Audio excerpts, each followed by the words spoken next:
할렐루야. 지난 주간 안녕하셨습니까? 밤새 안녕이라고 하는 날이 새삼 실감나는 한 주간이었습니다. 보호로 인하여 그리고 여러 사건 사고로 인하여 많은 사람이 목숨을 잃었습니다. 너무나도 슬픈 일이 아닐 수 없습니다. 하나님의 크신 위로가 유족들에게 함께하기를 기도합니다. 그리고 이 시간 하나님의 자비하심과 국률하심을 바라며 마음을 다해 예배드리는 여러분 모두에게 주님의 크신 은총이 함께하시기를 간절히 축원드립니다. 자연의 섭리 안에는 태어나자마자 생존을 위해서 필사적인 사투를 벌여야 하는 동물들이 많이 있습니다. 그 대표적인 동물이 바다 거북이 아닌가 그렇게 생각합니다. 다른 동물들과는 달리 이 바다 거북은 부화에 적합한 바닷가 모래밭에 알을 낳아 묻어두면 그냥 떠나버립니다. 그러므로 알은 스스로 부화해야 합니다. 그리고 스스로 알을 까고 나온 이 새끼 거북이들은 본능적으로 바다로 향합니다. 바다가 그들의 삶의 터전이기 때문입니다. 그러나 바다로 가는 짧은 과정에서 대부분 바다새들과 육지 동물들에게 다 잡아먹히게 됩니다. 설령 바다 입수에 성공했다 하더라도 두 번째 포식자인 큰 물고기들이 기다리고 있다가 그들을 잡아먹습니다. 그렇게 알에서 깨어난 새끼 거북이가 바다까지 들어 성체 거북이로 생존할 확률은 0.1%라고 바다 거북은 1년에 10번 알을 낳는데 대략 합하여 1000개의 알을 낳는다고 하니까 1년 동안 낳은 1000마리의 새끼 거북이 중에서 단 한 마리만 이 어미를 닮은 거북이가 된다는 것이죠. 온전한 거북이가 되는 길이란 한마디로 기적과 같은 길이다. 이렇게 말할 수가 있을 겁니다. 저는 한 번은 텔레비전에서 이 같은 거북이 다큐멘터리 영상을 본 적이 있습니다. 수많은 어린 거북이들이 열심히 바다를 향해서 가는 모습을 촬영을 했습니다. 그런데 저는 그 영상을 보면서 매우 당황했습니다. 먹이사슬에 의해서 무참히 잡아먹히는 이 새끼 거북이의 그 상황을 그대로 촬영을 했기 때문입니다. 아니 어떻게 저 어린 거북이들을 조금 더 도와주지 않고 촬영에만 몰두할 수 있을까? 다큐멘터리의 원칙이라고 하지만은 그래도 이 제작하는 사람들이 참 잔인하다 그런 생각을 해보았습니다. 조금만 도와주면 많은 새끼 거북이가 바다에 들어갈 수 있을 텐데 하고 말입니다. 아마 여러분도 그 광경을 목격한다면 분명 조금이라도 도와주고자 하는 그 마음을 가지게 되었을 겁니다. 사람이면 누구나 가질 수 있는 인지상정의 마음입니다. 자, 그런데 말입니다. 내가 믿는 하나님, 어느 면에서는 이 다큐멘터리 감독과 참 비슷하다 하는 생각을 해보았습니다. 특히 우리처럼 사건, 사고가 끊이지 않는 이 세상을 바라보면서 말입니다. 분명 하나님은 국률하신 하나님이시기에 어떤 모양으로든 좋은 방향으로 도와주실 수 있을 것 같은데 침묵하고 계시기 마련입니다. 아니 어쩌면 이 다큐멘터리 감독보다도 오히려 더 매정하신 것 같습니다. 다큐멘터리 감독은 도와주지 않고 지켜는 보는 것으로 끝나지만 오늘 시편 66편 이 시인이 오늘 10절에서 고백한 것처럼 하나님은 오히려 우리들에게 힘든 시험까지 치르게 하시니 말입니다. 오늘 시인은 11절과 12절에서 이렇게 탄식합니다. 제가 세 번역으로 다시 한번 읽어드립니다. 우리를 그물에 걸리게 하시고 우리의 등에 무거운 짐을 지우시고 사람들을 시켜서 우리의 머리를 짓밟게 하시니 우리가 불 속으로 우리가 물 속으로 뛰어들었습니다 하는 말씀입니다. 그러니까 하나님은 우리가 인생에서 겪을 수 있는 힘든 시험이라고 하는 시험은 다 겪게 하셨다는 것이죠. 그래서 그만 물불을 가리지 않고 도망치게 되었다. 그렇게 이 시인은 오늘 탄식하고 있습니다. 사랑하는 종교에서 여러분이 만일 이 시인과 같은 처지에 놓였다면 어떠한 심정이겠습니까? 앞으로 열심히 달려가는데 그물에 걸려 넘어지게 하시고 위로 올라가야 하는데 등에 무거운 짐을 지우시고 사람을 시켜서 치욕을 안겨주시면 이 얼마나 실망스럽고 절망스럽겠습니까? 믿었던 하나님께서 어떻게 이런 말도 안 되는 시험을 내게 내릴 수 있는 것입니다. 도저히 이해할 수가 없을 겁니다. 택한 백성을 푸른 초장으로 맑은 시물가로 인도하시는 분이 다름 아닌 하나님이시지 않습니까? 아마도 자식을 낳고 키우는 부모들은 이처럼 택한 자들을 힘들게 시험하시는 이 하나님 더더욱이 이해가 되지 않는 겁니다. 왜냐하면 부모라면 누구나 자식이 잘 되기를 바라기 때문입니다. 그래서 그 누구도 자식에게 귀한 가르침을 주겠다면서 일부러 그물에 걸려 넘어지게 하고 등에 무거운 짐을 쥐어 쓰러지게 하고 사람들을 시켜서 머리를 짓밟게 하는, 그래서 자식을 비참하게 만드는 그러한 부모는 이 세상 천지에 어디에도 없을 것이기 때문입니다.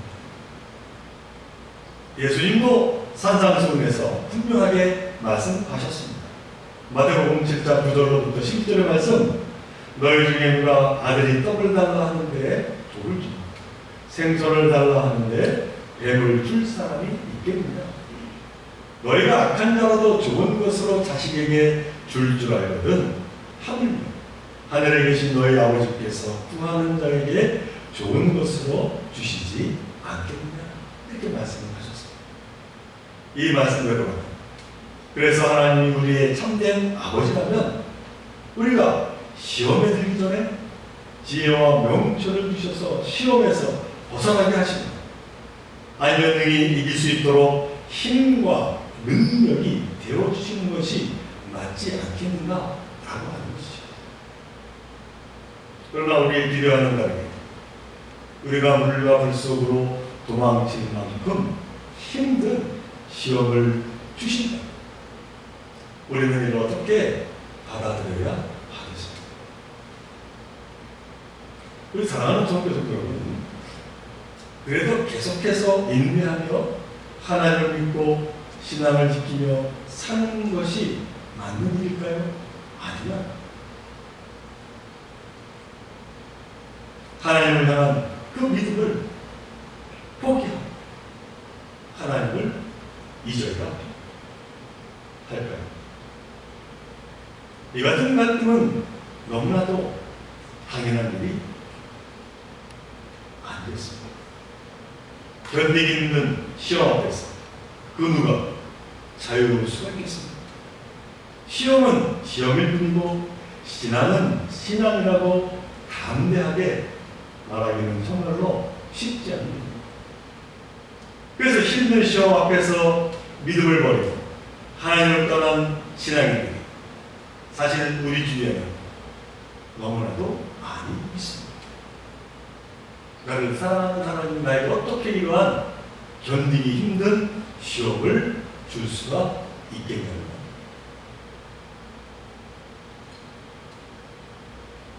그런데 이와 같은 힘든 상황에서도 신앙을 포기하지 말 것을 강하게 권면한 인물들이 이 성경 속에 계속해서 등장하고 있습니다. 그리고 그들은 우리에게 매우 분명한 것으로 말씀을 하고 있습니다. 그중 한 인물이 다름 아닌 사도 야고보입니다. 그 야고보서 1장 2절로 4절에서 이렇게 말씀합니다. 내 형제들아 너희가 여러 가지 시험을 당하거든 온전히 기쁘게 여기라. 이는 너희 믿음의 시련이 인내를 만들어내는 줄 너희가 알리라. 인내를 온전히 주라. 이는 너희로 온전하고 구비하여 좀 더 부족함이 없게 하려 합니다.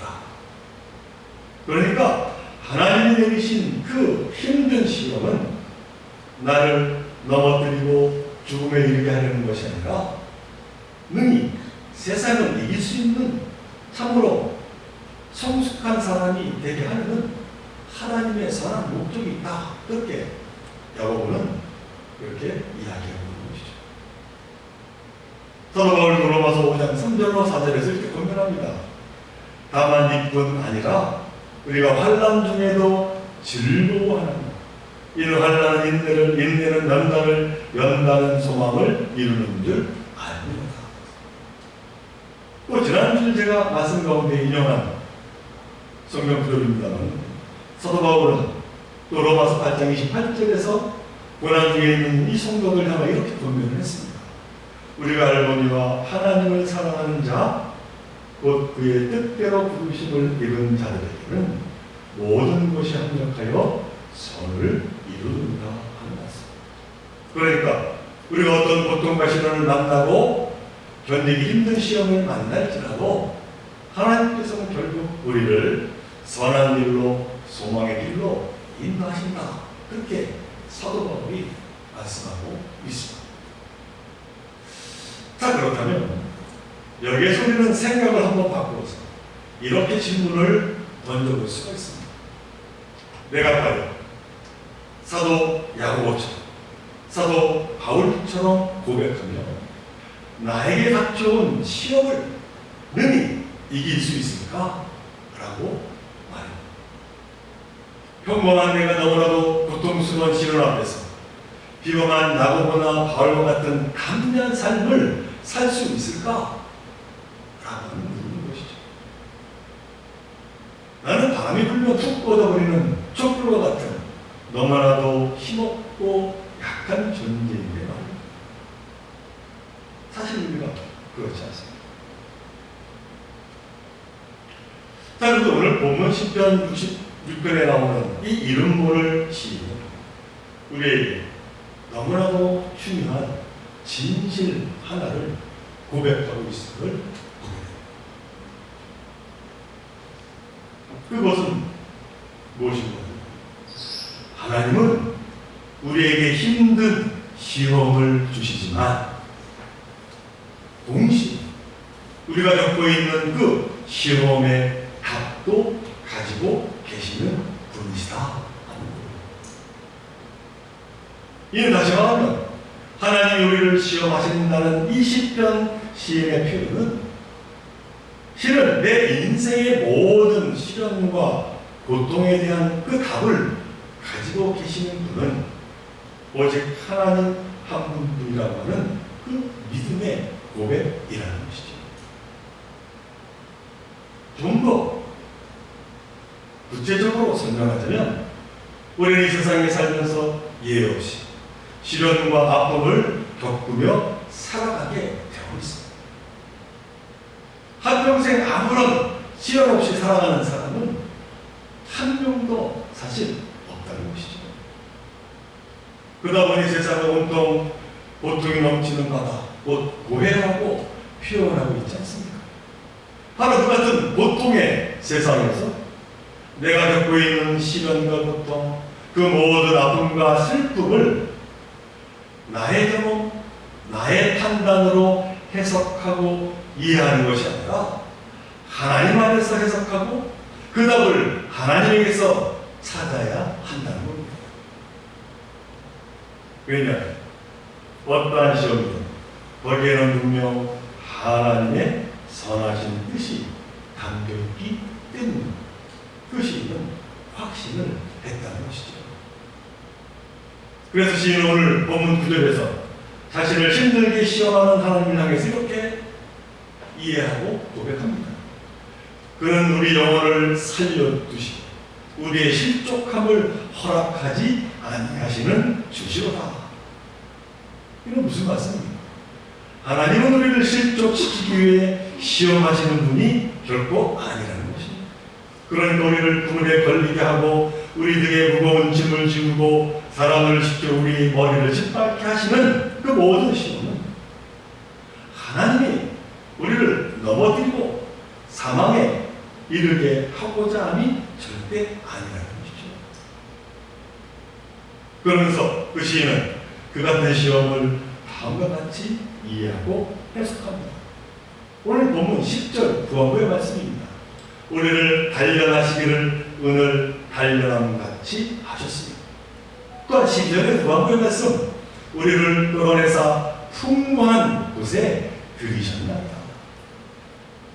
그러니까 하나님이 내리신 시험은 우리를 은을 단련함 같이 하시고자 하며 그리고 풍족한 곳으로 이끄시고자 하시는 하나님의 선한 뜻이 그 안에 담겨 있다.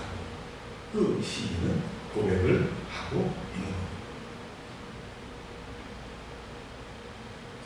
자, 그렇다면 여러분은 어떠하십니까? 여러분이 겪고 있는 삶의 문제, 특히 견디기 힘든 시련, 시험을 겪을 때 그 시련과 시험을 어떤 식으로 이해하며 어떤 식으로 해석하고 살아오셨고 또 살아가고자 하십니다. 우리말 가운데는 아이들은 크게 아프고 나면 부쩍 자란다 라는 그런 말을 합니다. 정말 그런 것 같습니다. 근데 사실 사람은 어른 아이 할 것 없이 아픔을 딛고 나면 더욱 성숙해집니다. 그렇지 않습니까? 그러나 시련 그 자체가 성숙을 주는 것은 아닙니다. 삶의 문제와 시련을 어떻게 이해하고 해석하느냐, 그에 따라서 우리의 삶이 완전히 달라진다는 것이죠. 자, 그런데 여기에 바로 여기에 어려운 문제가 있습니다. 그것은 내가 겪고 있는 이 시련과 고통, 그 모든 아픔과 슬픔을 나의 경험, 나의 판단으로 해석하고 이해하는 것이 아니라 하나님 안에서 해석하고 그 답을 하나님에게서 찾는다라고 하는 것이 정말로 가능한가라고 하는 것이죠. 구약에 나오는 아브라함, 요셉, 또는 욥이나 다윗이나 야고보나 바울, 오늘 본문의 힘과 같은 그런 비범한 사람들이면 모를까 말입니다. 너무나도 견디기 힘든 시련 앞에서 너무나도 평범한 바로 내가 이 같은 자세를 취하는 것이 과연 가능할 수 있을까? 라는 것이죠. 자, 그러나 그럼에도 불구하고 우리에게는 꺼지지 않는 희망의 빛이 있다라고 하는 것입니다. 그것은 무엇인가 하니 요셉이나 욥이나 다윗이나 바울이나 야고보와 같은 그 인물들이 가지고 있는 공통 분모가 하나가 있다는 사실이죠. 그리고 그 공통 분모는 우리와 같이 평범한 자들에게도 가질 수 있는 것이라는 것입니다. 여러분, 그것이 무엇인지 아십니까? 그것은 다름이 아니라 하나님을 향한 믿음, 하나님을 향한 신뢰입니다. 신화를 근거한 한 이야기를 제가 소개합니다. 지금부터 1세기 전에 한 화물선이 대서양을 횡단하고 있었다고 합니다. 그때 섬유에서 허드렛 일을 하던 흑인 소년이 발을 헛디뎌서 셋짝에 출렁이는 바다에 빠지고 말았습니다. 소년은 도와달라고 외쳤지만 아무도 듣지 못했고 배는 점점 멀어졌습니다. 이 소녀는 살아야 한다는 본능으로 차가운 바닷물에서 배를 향해 전력을 다해 가늘한 두 팔과 두 다리를 쥐어 수영을 했습니다. 그러나 배는 점점 더 작아졌고 급기야 아무것도 보이지 않게 되었습니다. 이 소녀는 망망대해 혼자 남겨진 것입니다. 시간은 흐르고 더는 팔을 움직일 수가 없고 이제 바닷속으로 가라앉을 뿐만 남았습니다. 그 소녀는 그래 포기하자 그런 마음을 먹었을 때 갑자기 자상한 선장의 얼굴 따뜻한 눈빛이 떠올랐다는 겁니다. 분명 선장님은 내가 없어진 사실을 알고 반드시 나를 도와러 오실 것이다. 그러면서 그 소녀는 다시 용기를 냈습니다.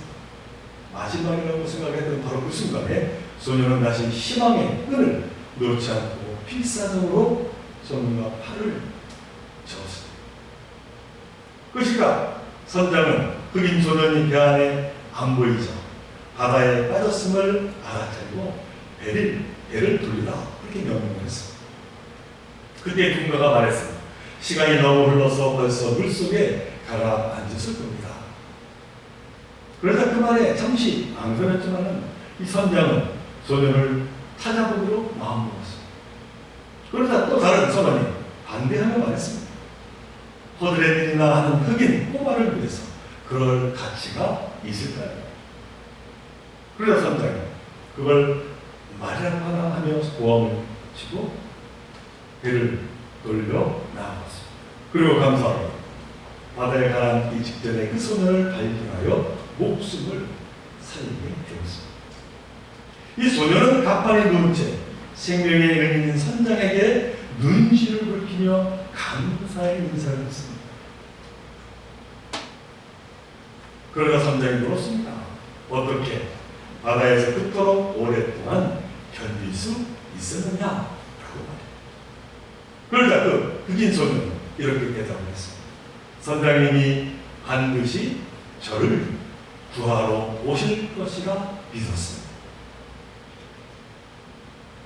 그래서 선장이 감동하며 이렇게 대답을 했다는 것이죠. 내가 널 구한 게 아니라 너의 믿음이 널 구했구나 하는 그런 이야기죠.